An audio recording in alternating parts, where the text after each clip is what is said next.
So we see some sort of collateral transformation business being actually a key factor in allowing participants to really make the most of the sort of direct access they can get. What you want to do is to leverage those assets, transfer them, transform those into something that's going to be usable at a clearinghouse. And whether you're sponsored in access by an FCM or whether you go directly and you have your own membership, that's going to be a better use of sort of capital that you have tied up in your business.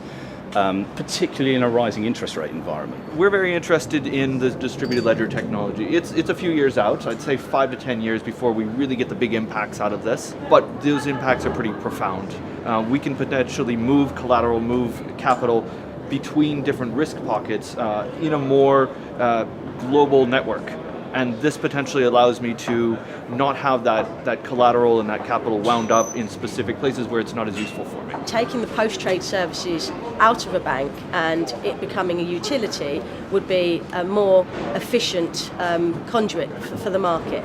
So we recreate the infrastructure of a top-tier bank to enable market participants to access clearing as direct members instead of being dependent on the top-tier bank. And the solution that we've developed beyond our existing software business is to develop something called the FIS Derivatives Utility.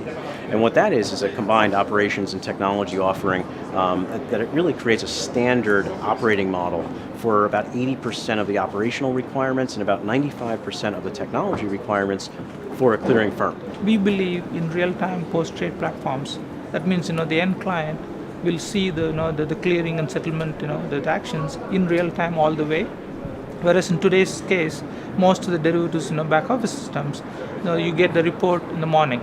All too often, because of the use of old technology, people have become system operators. They're more focused about finding whether they've got a real-time feed that has stopped working, whether the batch ran late, or all this sort of operational stuff that they should be totally oblivious of. It should be transparent to them, so they focus on what's really important, a meaningful risk conversation with our client. It's had to be enabling our client to focus on client engagement whilst we focus on the technology and the delivery method.